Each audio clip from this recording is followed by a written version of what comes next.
everybody. My name is Bex, BEX, and welcome back to my channel. I've come to you with a turban on my head because we're going to get ready, and at the same time I'm going to talk to you guys about finances, budgeting, all that jazz for law school. I've been hesitant to make this video or just any videos about budgeting because while I was in the process of applying to law school, I did make a video and I was basically talking about how I, just talking about like how I decided on where I was going based on my budget, and then how I kind of planned things out before coming to law school financially. So I made that video and I will link it here in this video as well so that you guys can reference it, because in that video I also show you more of like a specific item expense breakdown because I made an Excel spreadsheet. So before you do anything, make an Excel spreadsheet. I used to hate Excel because I thought it was complicated. I never used to like having to figure out the cells and how to do all this stuff. But before you do anything, the clearest way for you to really lay all of it out and to know just what your financial situation is going to be, and especially when you're trying to compare schools, it's really good for a side-by-side comparison. Definitely start with an Excel spreadsheet because it will keep you very organized and you will see everything very clearly laid out. And then as you go along and you figure out more information, you will be able to easily plug in information, plug in numbers, plug in values, play around with it depending on, okay, what if I live off campus, or what if I live with a roommate, or what if this price is different. So it just helps you flexibly change the numbers and to plan more efficiently. So I highly suggest starting with that. And then I guess we'll start with when you're comparing law schools. That for me was a very stressful situation because I was having to kind of like, it was really difficult to figure out what is the actual cost of attending this school. I'll be right back, I need a scrunchie. When I was an undergrad, I didn't do that stuff, honestly. My dad was the one making the spreadsheets, and I'm so grateful for him and for his intelligence, because I really was lost as to what these numbers really meant and just how much debt, how much is too much or how much is a lot. Like, I just didn't really have any type of perception of that. So when it was time for me to do law school and figuring out how much I could afford and stuff like that, I was just like, what is the real number? Because they'll post tuition, then they'll have but especially like, for example, at Emory there is no graduate housing, so their room and board, when they kind of give you those numbers, it's very like, it's contingent on where you decide to live. So you might be on like the upper end where they're only gonna do their cost of attendance based on, for Emory at least, it was kind of based on like a low and a high average. So like the lower end, for example, for rent was going to be $1,100 and the higher end was going to be $1,300. So when they're adding up their cost of attendance, which is essentially how much financial aid you would receive if you were applying for need-based financial aid from FAFSA. FAFSA? Oh Lord, I don't even know. But financial aid, need-based, they only take into account what the school considers to be the cost of attendance. And that cost of attendance is going to vary based on whatever factors the school decides to include. And so they might say, oh, for textbooks we estimate around $500 to $600, or for for housing we estimate around $1,100 to $1,300, where there are some apartments out here that cost more than $1,300, but they're not taking that into account because they're like, all we're going to say we're only going to take into account those who decide to live in apartments that are between the prices of $1,100 to $1,300, because you have to think about it like the government doesn't want to be giving you that much money for you to just live in some lavish $2,000, you know. You still can, like, you could obviously you could apply for more loans outside of what the government's willing to give you, but I'm just saying, like, apart from private loans, the need-based loans from the gov, they're not trying to let you have some lavish lifestyle where you're living downtown in some, you know, $2,000 a month apartment. So that's why it's it's important to take that into consideration. The fact that the cost of attendance is something that you have to look at, because it's going to give you a better idea of how much money the government, like, what is the max that the government is going to give you if you're somebody who's applying for need-based financial aid. That's essentially where you're going to start with your sort of financial, you know, figuring out how much it's going to cost and what you're, you know, also gives you a sense of, okay, what should I be kind of aiming for when I'm looking at prices of apartments? What should I really be aiming for when it comes to, like, you know, they'll list what it costs for a parking pass, so they kind of take that into consideration, that, like, if this is a school that you would probably, you know, if you're driving, you're someone with a car, the parking pass here I think is like $336 or something for the semester. So that's something you have to take into consideration, obviously. That's where to start with the Excel spreadsheet, and then start with the different schools. Now, obviously you're going to be looking probably at multiple schools at the same time. So, you know, you're going to have to, again, use that Excel spreadsheet to kind of keep things clear so that you're not getting it mixed up. It's very, very easy to get schools mixed up with one another, because, you know, overall, like, if you're kind of looking within the same, I guess, I don't know, like, caliber of schools, or I don't know, like, law school's expensive pretty much, so a lot of the prices will be similar, you know, unless you're looking at public. And if you're looking at a public school, you know, that might be different, especially if you are a resident of that state, you know, so that would also make a huge difference, because now you're getting in-state tuition. Whereas when you go to a private school like me, it doesn't matter where you live or where you're a resident of, because you will get the same price no matter what. We don't discriminate here. It's awesome. So that's that on that. I would also look at what schools, this is such a random thing for me to insert here, but I would also look at what schools did a tuition, like what schools had a tuition increase this year. All right, because Emory literally had like a, what percentage was it? I think it was literally like almost a 3% tuition increase. And you know, the funny part about that was that I didn't even, like, I knew, actually, when did I even find out about this? I'm pretty sure I found out that Emory was having a tuition increase from a pre-law student, or from like a newly admitted student who was asking me questions on Instagram. And then she was like, I just don't know if I really want to, you know, afford that $90,000 tuition. And I was like, 90,000? What are you talking about?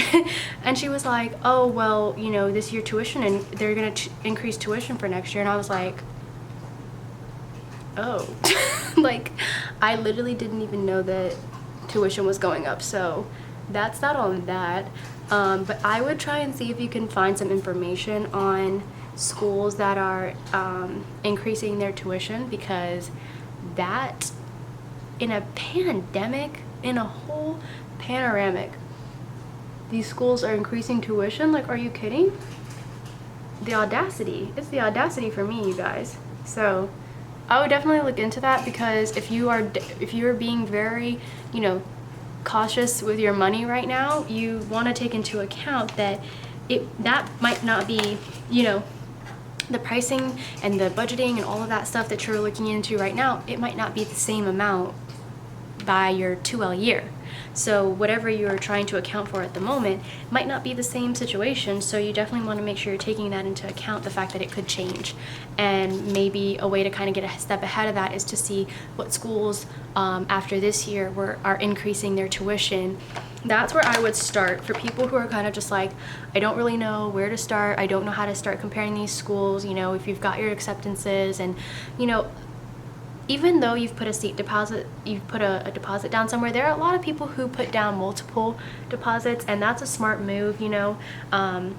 If you have the funds to do so, or if you're able to kind of negotiate with the school and say, hey, you know, I really want to be, you know, certain about my decision, like, is there any way I can get an extension on the seat deposit deadline? Like, if you can finesse that, or if you can afford to put multiple seat deposits down at different schools, I would 100% do that, because I definitely think that, you know, schools put a lot of pressure on you to just choose on the spot. Like, they just want to know, like, are you going to come here or are you going to not come here? And there might be some schools who are like, nope, and if you don't want to tell us now, then, you know, so be it, and you don't have to come here. And then there are some schools who are like, yeah, we understand, totally get that you want to make a, you know, this is a difficult decision to make, it's a huge decision to make, and we want you to be sure that you want to come here. So don't be afraid to ask, I would say. The worst they can say is no. I really don't think that a school is going to just like rescind your acceptance. I don't think they would do that. But, you know, I guess some people think it's like a scary dance to play, because you just never know what a school would do. But I think the worst that a school will say to you is, no, we will not extend, or, you know, whatever. And then best case scenario, you are in a financial position where you can put down a deposit at multiple places so that you can better understand, you know, the decision you're about to make and really feel confident and good that you can afford it and all that stuff. Now, if you're in a position where you know exactly where you want to go already, you've been accepted, and you're not deciding between any other schools, then your next step is probably trying to figure out, okay, what's my living situation going to be like? What are my finances looking like? Did I get scholarship from the school? How much is that scholarship going to cover? You know, some people, if you've received a full scholarship, you're probably not even watching this video, because you have 99 problems and money ain't one of them. So congrats to you. But if you were like me and you did get some scholarship from the school, but not enough to cover the full cost of tuition, then you're probably trying to figure out, okay, where's that other money coming from? And for me, it was from Mr. Biden, the government. So I applied for financial aid, and I applied for the full cost of attendance. So obviously they're going to take into account what the school is giving me and basically give me the difference of that. That's not just tuition, that is, you know, including what they sort of estimate the price of attending Emory to be.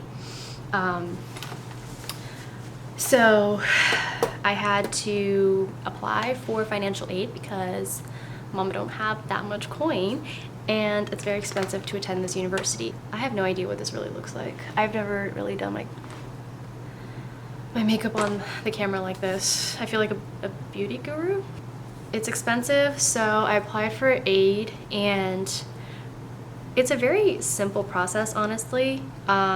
You know, if you are kind of like in the same kind of age group as me, early 20s or whatever, where you still do depend on your parents for some things potentially, like health insurance and stuff, that will luckily be a cost that you might not have to bear for when you're applying for aid, because that can kind of be like something that you won't have to worry about. So if you are not on your parents' health insurance plan or someone else's health insurance plan, whatever, then you'll probably have to get health insurance through the school. I think that's around like $3,000 or something, and so that can be, you know, that's another cost. But being able to be on my parents' insurance, I can kind of take that out of the cost and out of the amount that I'm asking for financial aid. So that's just another thing to take into consideration.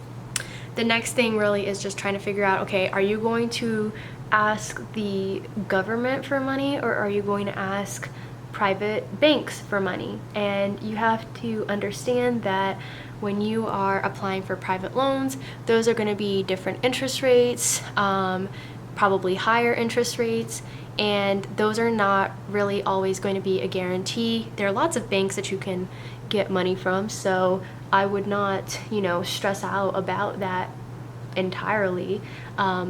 But for someone like me, especially where I am just like a kid, basically, like I'm an adult, but I'm also a kid at the same time. That was not really something that I wanted to do because I learned just how high those interest rates can be. And already from the unsubsidized loans that I'm getting from the government, like those interest rates are going to be nice, but I'm trying to avoid as much as possible the crazy interest rates that banks tend to charge. So just be wary of that. If you have to apply for private loans, you have to apply for private loans. And that could be because the amount of money, I believe, maxes out that you can ask for from the school, from the government per year.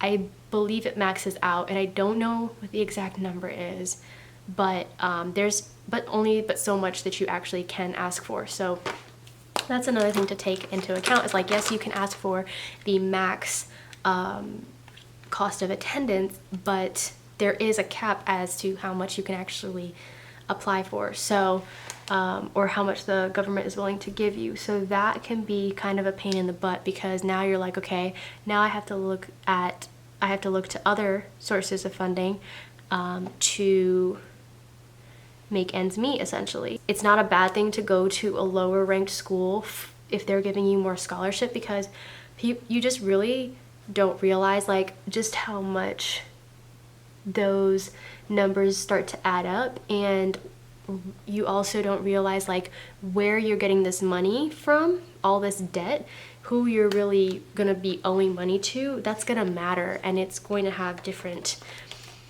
consequences later on in the future when you're having to pay back that money, because they're gonna come knocking at your door when you graduate and they're gonna be like, hey, you're a lawyer now, aren't you? Give us that money. So just what I'm trying to say is just take into consideration where you're going to be getting financial aid from if you need financial aid, and to be cautious of how much you're taking out and how much, just and that's not for me to even tell you. So it won't even matter if I tell you how much I took out or how much I needed, because it's going to be so dependent. It's going to be dependent on where you go to school, right? Because if you're going to school in a place like New York City, your rent is going to be astronomical. So, me going to school down here in Georgia, my rent is but it's less than $1,200 for a 1-bedroom. But for a studio in New York, or probably a studio in LA, you're going to be paying so much more. So you have to take those things into consideration. Like, yes, it would be great to go to school in those places, obviously, but maybe if you go to school there, you might want to start thinking about, okay, how can I lower these costs of living, potentially by living with a roommate? So think about that. Are you willing to live with possibly more than 1 or 2 people, or are you someone who needs to live alone? And I would definitely start doing that research now as you're, if you're still in the process of comparing schools. I would definitely start looking at what is the cost of living in those different cities, because not only are you going to have to look at the cost of attendance, but the other things that are going to go into your list of expenses will be things like gas if I have to drive. So if you're going to live in California, you're 100% going to need a car, and you're going to need to drive, and gas out there, babes, is astronomical. And whereas, yes, maybe it might be expensive to live in New York City, but you probably won't need a car, and you will be able to, either walk around everywhere or take the subway everywhere. So you will have less of an expense in that sense, which could hopefully make up for the fact that you're going to be paying so much in rent. So those are just things to consider, which is why I'm like, make that spreadsheet, make an Excel spreadsheet, and start from there, listing everything out down to where the school is located, what the typical rent prices are in that location, what are typical gas prices there, like how much would I be, my tabs is, and you'll probably see on the in that video that I made, the tabs that I have are, gas prices, what my groceries look like, groceries I guess are kind of universal universal everywhere, so that's not really something you have to do like based on geographic location. But what are my typical spending habits? Like, what do I buy a lot, and what do I spend on groceries in a typical week? I didn't really know those prices at the time because I wasn't buying my groceries at home. I was living at home, and I really didn't have to pay for groceries at the time. So I kind of had to think back to how much was I spending in college, and most of the time it was around $40. So I calculated, okay, $40 a week, how much is that going to be over a month? And so that's why it's really nice to use the Excel spreadsheet as well, because you can put in those functions and it can do that math for you, so you can play around with the numbers. If you're really concerned about the prices of the price of everything, don't fret. It is very expensive, but don't fret, because there are lots of scholarships that you could start applying for right now. And every little bit counts, right? Like, you could apply for a $500 scholarship here, $1,000 scholarship there. Like, any amount is going to help, because that money could go towards books, it could go towards living expenses, it could go towards rent. I mean, you name it. I would also look at what typical utilities are in those places. So when I was trying to when I was looking at apartments and stuff like that, I would ask the property managers or whoever worked in the leasing office.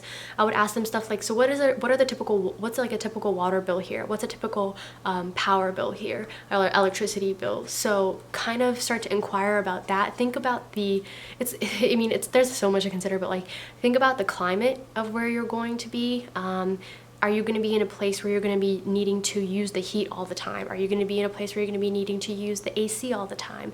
If you kind of live in like a temperate climate, or a place that really sees like all 4 seasons like DC, that might not necessarily be such a, it might kind of be like a whatever, it doesn't really matter, because you're probably going to be using the heat and the AC just about equally.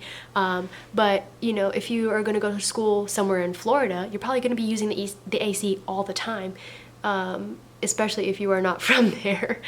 But if who knows what utilities are in certain geographical locations, and so that's something you should take into consideration as you are apartment hunting, as you're filling out your spreadsheet, trying to just ask around, ask the people in the leasing office, what does a typical month of expenses look like for somebody who lives here? Because especially the apartment sizes will impact how much electricity or power, whatever you're using to heat and cool the place. For me here at this apartment, the water bill is already included into the price of the rent, so I pay a flat rate, $30 a month for my water bill, but I still have to pay to heat the water. So that's not necessarily like, it's still a cost that I have, but I just don't have to pay for my the amount of water that I consume. So just again, like as I'm listing these off, it's really just to show you that there are a lot of factors to consider. And a lot of it kind of has to start from first looking at where the school is located, and from there you can figure out what the right questions are for you to ask, and what you can start inputting into that spreadsheet to make sure that you really have a good idea of just how much it would really truly cost to live in that place. Another thing that I would definitely take into consideration in the months leading up to law school is how much debt you already currently have, apart from the debt that you are about to take on. So if you are a big spender and you have a credit card, I would try my darndest, bestest, hardest to pay that off. It's not, it's not saying that you can't use your credit card at all whatsoever while you're in law school. That's not what I'm saying. And there are some people who have savings, right? Like, if there are some people who come to law school with a good savings because they're still paying stuff off, or they're going to use their savings for their expenses, but they're just going to use the government money to help pay for tuition or whatever it might be. There are several different situations that and arrangements that people have that help them to afford law school. But for me, I did have a credit card, and I didn't really do any huge purchases on it unless I have a limit on my credit cards. First of all, there's only so much I can spend, but on top of that, I really wouldn't do any big purchases on my credit card unless I knew that I could pay it off fairly quickly, immediately. That was kind of my relationship with my credit card, but other people have more abusive relationships with their credit cards, and nothing wrong with that. I'm just saying that you have to take that into account, like how much do you spend, and do you already have some debt that you need to pay off? And if you could, it would be really good to pay that off, because you really don't want to have to use any of the financial aid, especially if it's like money that you're going to be owing already. You really don't want to have to use debt to pay off your debt. However, I will say that for someone like me who's still trying to build my credit and to just like, you know, continue to make purchases to maintain it or whatever, I still use my credit card. I just don't use it as much as I would have, you know, or as much as I would if I had like incoming money and not debt to pay it off. So for example, and this also will give you some insight as to what finances look like once you've applied for aid. You don't get your funds from financial aid until the first day of classes. And sometimes it's not even the first day of classes, it'll be like a week after. So you have to take that into account, especially as you are planning your moving dates. If you are going to be moving somewhere, you know, you're going to have to pay a security deposit before you move there, so you're going to want to make sure you have the funds for that. And then on top of that, some places also ask for the first month's rent. So I had to, off the bat, pay for the security deposit and first month's rent off rip, and you have to take that into consideration to make sure, okay, do I have at least enough saved to do that? And if you do, awesome. If you don't, and you were relying on your financial aid to help you afford that, you one, might have to put that on a credit card, or two, you are going to have to wait and trying to extend your move-in date a little later into the summer so that it kind of coincides a little bit better with when you're going to be getting your financial aid disbursement. Those checks, which is, so you apply for financial aid. If you've never done this before, you apply for financial aid. Say you apply for the cost of attendance, whatever the cost of living is. So that's going to be like minus tuition, minus health insurance, minus whatever other costs go directly to the school. The difference is going to be in a reimbursement check to you, and that's going to be your source of money for the rest of the semester. So, you know, this is a hefty price, like especially if you're asking for the full cost of attendance from the government, you're going to be getting a pretty hefty check, and that's supposed to last you till the rest of the semester. So that's why I say, you know, they don't disperse that until the first day of classes usually, or within the first week of school.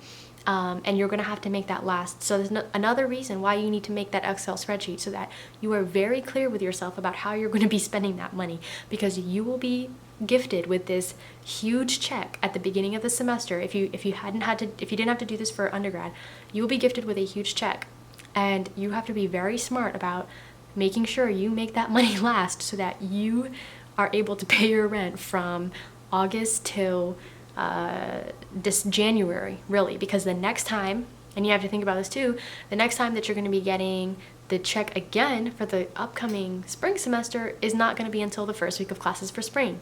So that can be kind of tricky, because now you have to make sure that you don't just plan from August to December, but that you plan to also be able to pay for expenses through January, because you probably won't be getting that next semester's check until the middle of January. But you know, there's a lot of stuff that comes with moving to a new place.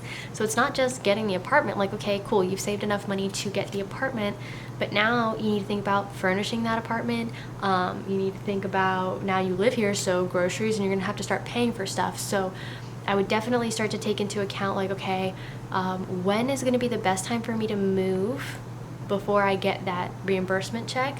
What can I afford right now? And maybe, you know, living with somebody else is not a bad idea, because you can split those costs. You can split the costs of furniture.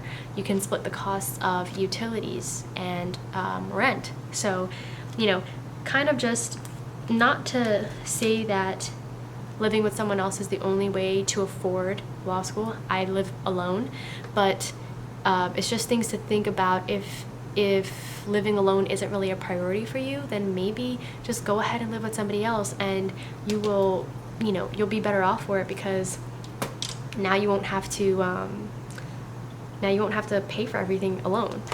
That's the approach for the summer, right? So figuring out, one, if you're comparing schools, you need to figure out what their cost of attendance, what are their cost of attendance, and figure out what expenses would look like if you were to live in, if you've applied to different schools in different geographic locations. You're going to have to take that into account, and really try and get that math down as best as you can. Obviously, I cannot sit here and say that I stuck to that budget plan that I made almost a year ago for myself, coming into my first year, but for the most part, the expenses were pretty they were in the general area of being spot on. So I think that making it just gives you a good idea of like, okay, I'm going into this semester knowing this is how much I need to spend, and this is how much I will 100% have to spend at the very least, because those are my costs. Those are going to be my automatic expenses, right? And then just sort of budgeting out, what is your wiggle room going to look like for the semester, given how much you need to make sure you have for every month, right? So you'll know, like, okay, these are my automatic expenses. Like, I'm gonna have to pay $1,200 for rent. I'm gonna have to pay $60 for, my power bill, Wi-Fi, probably around, $50 to $60 as well. So I'm gonna have to pay these prices no matter what. All right, cool. But what's my wiggle room for things like groceries? What's my wiggle room for gas, for recreational entertainment activities? Because you're still gonna wanna live your life.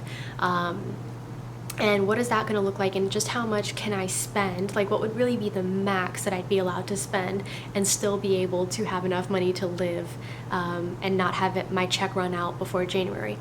So that way you can kind of know, all right, maybe if 1 month was, I was spending a little bit more than I really, needed to, it's okay because I'm still within my threshold. So just giving yourself a good idea. It would be a little reckless to just kind of go into the semester, go into the year without any type of budget or any type of understanding of how much money you have and how much you're going to be spending per month, because, those numbers might look scary, but at the end of the day, like, it's good to have an idea of that, because the worst case scenario is you end up without any money by December, and now you need to figure out how the heck you're gonna, afford your rent in January. So you don't want that to happen. So as best as you can, sit down and try and make that budget, and it's just gonna be dependent on what your expenses are, what are your spending habits currently, and how are you going to need to adjust them moving forward so that you are being smart with your money. I will also mention that you can apply for the full cost of attendance, and maybe you are in your budget, right? You've made your budget and you're like, I actually don't need the full cost of attendance based on, the apartment that I've chosen and based on what my expenses are going to be looking like. I actually might not need the full cost of attendance. But for me, I always feel like it's safe to just go ahead and apply for the full cost, and you can get it, and then you can actually give that money back. I think you have like 120 days. You can give the money back, and it won't count towards the money that you're going to owe them, once all is said and done. Some people might be like, oh, well, am I allowed to ask for the full amount if I don't really need the full amount? Like, yes, you're 100% allowed to do that. Smart way would really be to only take as much as you need, because that interest accrues on the amount that you take. So if you take less, that's less interest, it's less you're gonna have to pay in the long run. The more you take, the more you're gonna have to pay over time. So that logic, if you want to be smarter than me, definitely only take as much as you need. For me also, there was always that slight little fear in the back of my mind, like, what if I don't take enough, and what if, what if books end up being more expensive than I thought, or what if an emergency comes up and I just really need some money, especially because I don't have, I didn't really have any savings. Like, I pretty much maxed out on my savings from traveling and from buying stuff for my apartment over the summer, so I just didn't have any money to kind of fall back on if something were to happen right now. So for me, it was like, that little extra debt that I'm taking on really is kind of like my savings in a way. So it works for me. For some people, you might really not need it. And if you really, really don't need it, just give it back. As hard as it is to part with that extra money, give it back. Your future self will thank you for it when you have less to pay off, okay? Trust me. So now we're into law school, right? So I explained to you guys, like, you know, be aware of one, how much debt you already have, be aware of your spending habits and what's going to need to be adjusted before you come to law school, because trust me, those spending habits are really, really hard to break. So the more honest you can be with yourself and the more real you can be with yourself, you can kind of plan it out better for the semester, where you can be like, okay, I still want to be able to buy the things that I like to buy. However, I'm going to have to scale it back maybe a little bit, whether that's shopping for clothes. For me, it was coffee. I had to really make sure that I drank most of my coffee from the house, because I know that I can tend to go a little bit cray-cray with the coffee, you know, going to coffee shops and stuff. So I try to give myself weekends where I allow myself to go get coffee from, you know, from outside. And then I also, you know, was real with myself, like on those really difficult weeks, on those really, you know, when it's in preparation for finals, I know I'm probably going to be in the coffee shop some more. I'm going to need that stronger, you know, that stronger good. So I also am very realistic about that as well, and try and account for the fact that I'm going to be, you know, going to the coffee shops more. Or maybe, you know, saving money right now on the back end to be able to kind of, you know, use that money to afford the sort of like recreational entertainment extra stuff that you don't necessarily need, but that you like to have. And then you can use your, you know, savings money, that cash, as opposed to using your debt to pay for those things, like me.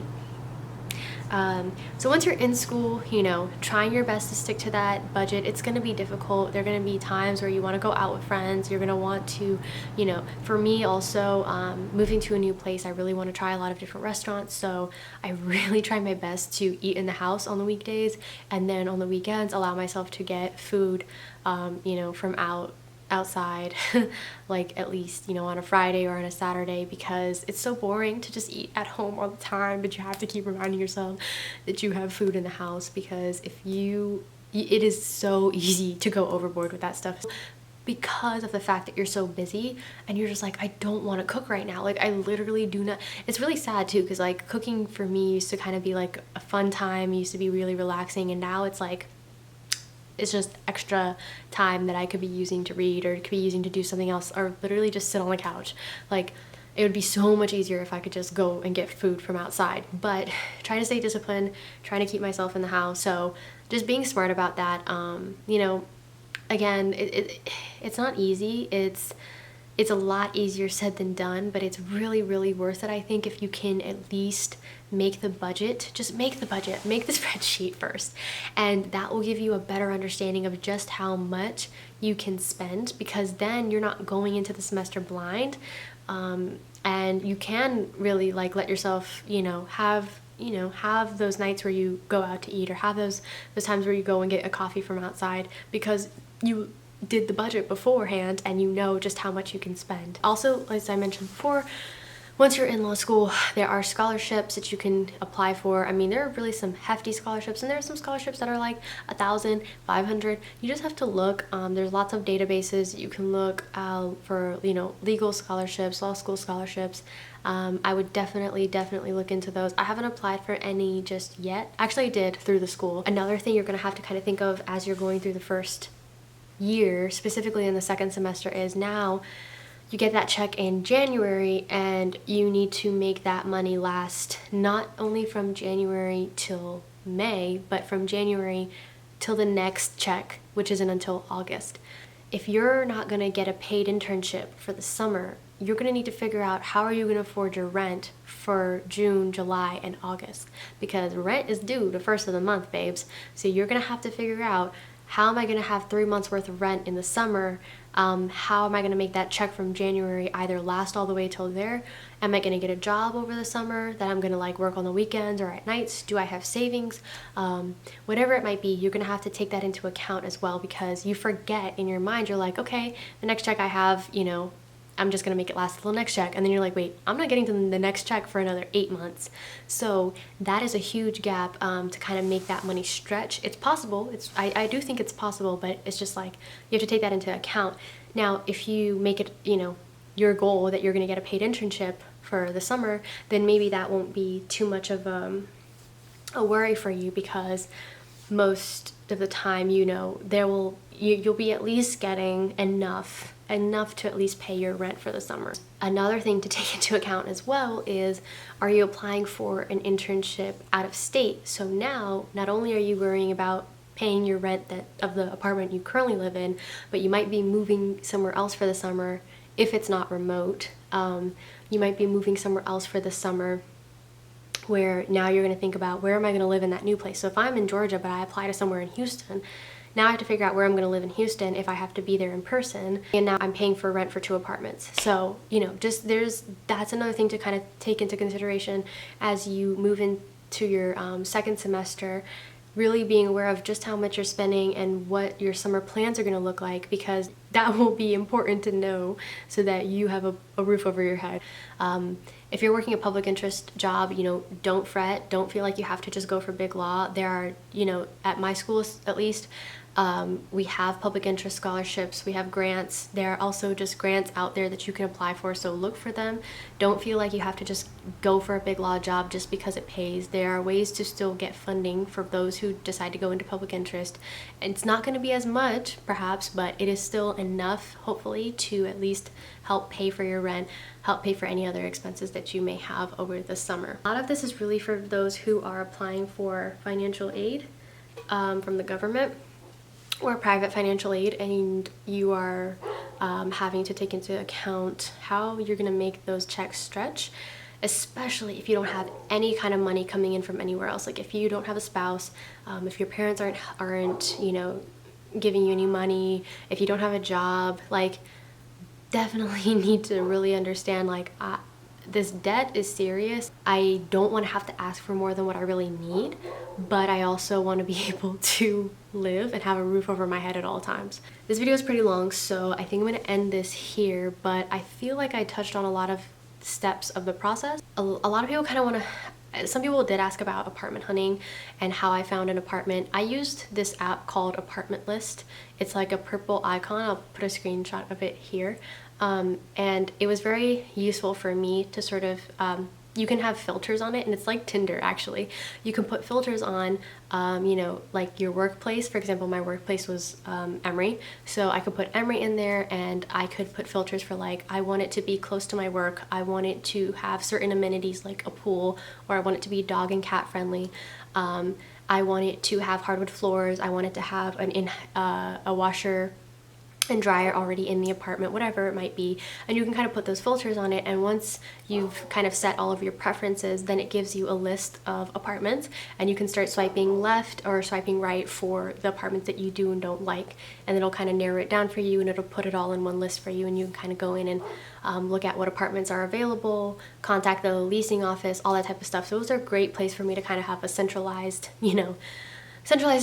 place for me for once I decided where I was going to go to school, to kind of figure out where I was going to, like what apartments I wanted to look at, because it can get very confusing and you have multiple tabs open and whatever, and this app just made it super easy for me to find a place and to kind of narrow my list down based on my preferences and where it was with relation to my school.